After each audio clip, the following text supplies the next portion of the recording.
So now we are going to assume for the second part,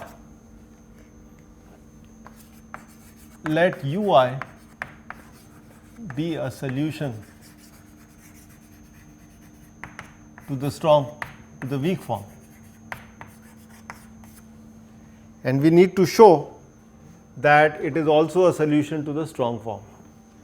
So the moment we say ui is a solution to weak form, so this implies that ui belongs to the space Si, which implies that ui is equal to gi on gamma gi.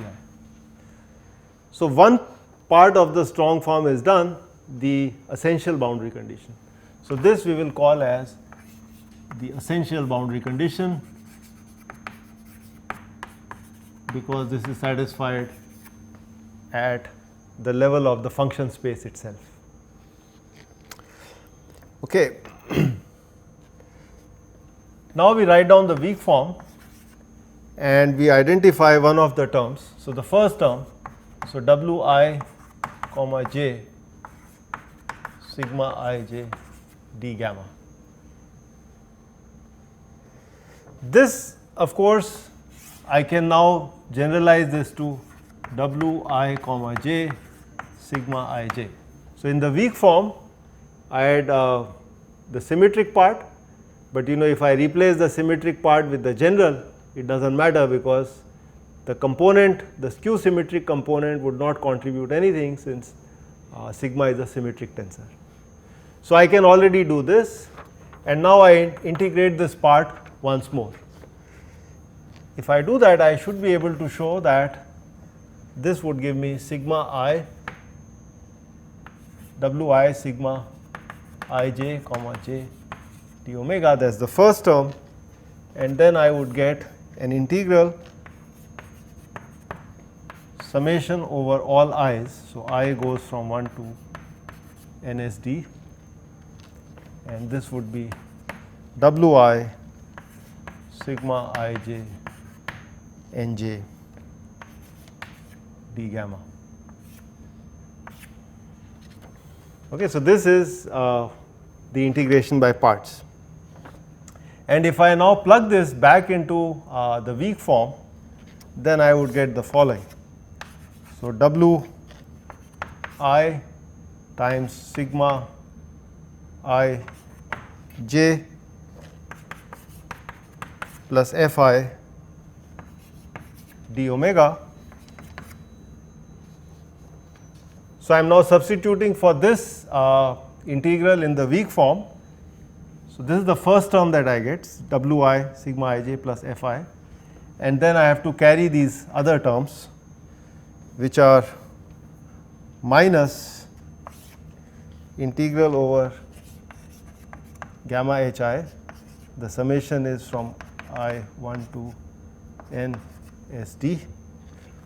This is wi times sigma ij nj minus hi d gamma equal to 0. So you can do this yourself, take the weak form, use this analysis that I have shown here, plug it in, and you would get these two terms. Our aim is to show that this satisfies the strong form. You will notice that to satisfy the strong form, we need to show that this term is identically 0 and this term is identically 0. If we can show that this term is 0 on omega and this term is 0 on gamma hi, then we would be able to get the strong form out of the weak form. So let us call this as alpha I, and let me call this as beta I. So I will just write here that we need to show that alpha I is 0 on omega and beta I is 0 on gamma hi to get the strong form. So, we will use the same trick that we have used earlier. The argument is the following: because this is a statement of the weak form, this one over here, it has to hold for all arbitrary w's that belong to the set V. Okay, so, all these statements have to concurrently hold for infinite number of w's. So, I can take W1, W2, W3, W4 and infinite of them, and this statement has to hold for each one of those w's. I am now going to pick a w that suits my need and then do the analysis, because all these statements are anyway identically equal to 0. So, first what I do is, first part of the proof, I say let Wi be this constant alpha I times phi, where phi is greater than 0 on omega, the open interval omega. I will also require that phi equal to identically 0 on the entire gamma, plus phi is smooth. So, I am choosing a very special Wi because I am allowed to. I just have to make sure that it belongs to the space Vi, and you can see it does, because it vanishes on gamma g, it is smooth, and this is an additional condition that I am putting, that I will take only positive values of phi. So, if I plug this in this statement over here, if I take the special w, then what you will notice is that on gamma hi, this integral would vanish, because Wi, the way I have chosen it, vanishes. So, this is alpha I, and I will substitute for Wi as alpha I phi. So, therefore, the statement reduces to integral over omega alpha I times phi times alpha I d omega is 0. Now, we are talking about a positive function and a square of a function. So, this integrand, if it is non-zero, but its integral is turning out to be 0, this definitely implies that alpha I must be 0 on omega, because phi cannot be 0 inside omega, phi is always greater than 0. So, therefore, alpha I must be 0, which implies I have been able to show that sigma ij comma j plus f is 0. I am sorry, I missed a sign here. This should have been gamma ij comma j. Okay, so please correct this sign. There should have been a comma j here. I missed one of the indices. So, this is 0 on omega. So, one part of the strong form is done. Now, I come to the second part, wherein I want to show the natural boundary condition. So, to derive the natural boundary condition from weak form. Now, I choose a very special Wi, which is going to be given as delta I1 beta 1 times psi 1 psi, such that psi is a function where I would like it should be greater than 0 on gamma h1, it should be 0 on gamma g1, and psi is smooth.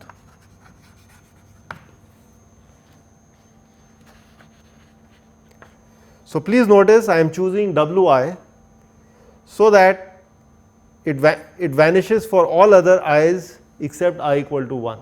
So, delta I1 is 1 if I is equal to 1, and it is 0 for all other values of I. Okay, so, I am choosing a very special W so that I can derive the first natural boundary condition. Now, I plug this in and I would get from the statement of the weak form, you can check that I would get gamma h1. So, I am actually using this integral over here and I am plugging in for the special Wi. So, only gamma h1 would survive because all other w's would go to 0, and I would get beta 1 square psi d gamma is 0, which would actually imply, again I use the same logic, that beta 1 square is a positive number, psi was supposed to be greater than 0 on gamma h1. So, this cannot be 0. So, if this integrand gives me an integral equal to 0, so this must imply that beta 1 is 0 on gamma h1, which again gives me back the boundary condition. So, can similarly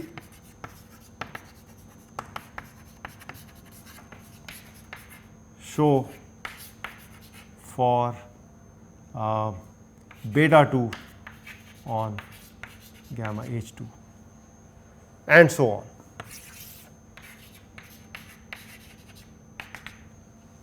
So, that finishes the proof. I have been able to show you that the strong form and the weak form are equivalent. We will now use a notation for our weak form. So, the weak form, we would like to write it in this manner, that A of Wu is the inner product of Wf plus the integral of Wh on gamma. And let me define for you what these operators are. So, A of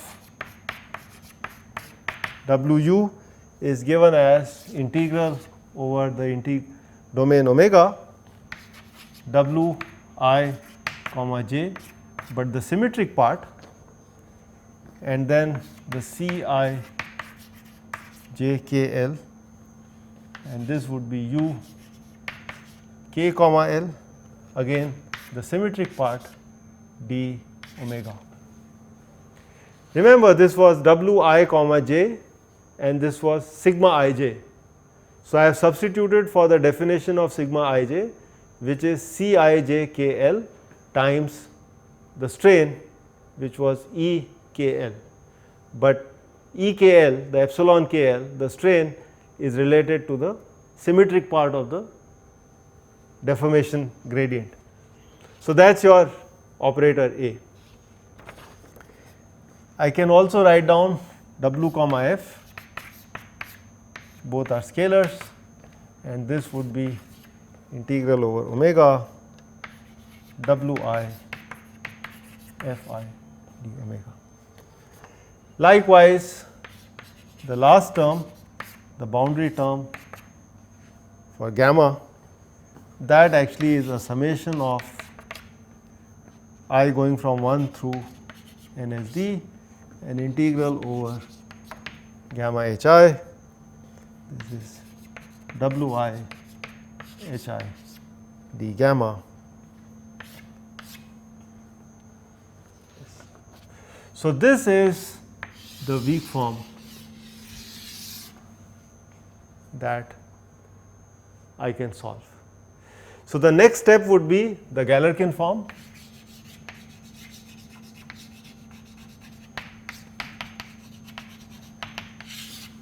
In the Galerkin form, I would propose the solution space SH, which is actually a subset of SI, and the variation space VIH, which is a subset of VI. and then I would say that I will pick WHI belonging to VIH, and similarly my UHI would belong to S, the finite dimensional space. Next I will approximate UIH as a function V that comes from the space VI plus a GH, such that this function exactly goes to the Dirichlet boundary condition on gamma G, and I will plug that into this statement. Okay, that would give me the Galerkin form. So I am not going to do that for you, but you can read that up. Once we get the Galerkin form, the next step would be to do the matrix form.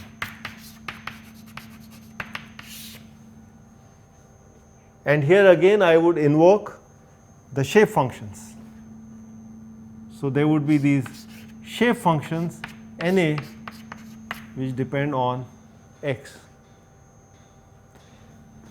So let me give you a flavor of what kind of approximation we do. So if I want to write down WIH of X in terms of these shape functions, so these would depend on my A belonging to the set of nodes eta minus eta G. We have already talked about eta is the set of all nodes, eta G is the set of node that belongs to the Dirichlet boundary, but this time we are going to talk about eta G I, because these are for this particular degree of freedom. Okay? And these are going to depend on NA X, but now the coefficients, the CAs, would actually have an index I. Okay? So I could get CAs for my first degree of freedom, and then I would get them for the second degree of freedom, and so on. So unlike the case of the heat conduction, where my W was a scalar and therefore my CAs were also in some sense a scalar function. Now my W is a vector function.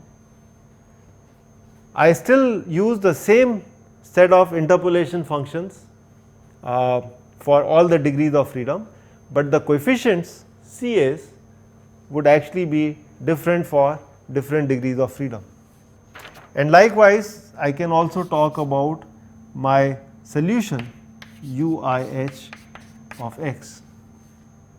This I can write as summation B which belongs to the set eta, then I have the basis functions NB of X, and these would now be DBI. Okay. So when I want to solve for U H as a vector, this actually has components which are U H I I I. So this vector is these components times this direction, and each of these components I am actually expanding this in terms of the basis functions and the coefficients. We can now plug this into the Galerkin form and eventually get a matrix. So the matrix form would somehow look like this: KD equal to F. This would be my matrix form. And you can ask yourself, what is the size of K? And as we have done before, it is number of equation times number of equation. D is the unknown vector, it also has the size number of equations, and likewise the force vector. How many equations are there in the system? Well, we have a set of nodes, and at each nodes we actually have multiple degrees of freedom. So if I make a grid, so let me show you an example. If I make a grid like this, then at each point I have multiple degrees of freedom. I have a displacement in the x direction, I have a displacement. So, this would be u1, u2 and possibly a u3 which is inside the blackboard. So, at each point I have 3 displacements. So, in principle at each node I have more than one equation, in fact I could have 3 equations at one node. At the boundaries some unknowns may be specified, there could be a Dirichlet boundary condition and the others may not be.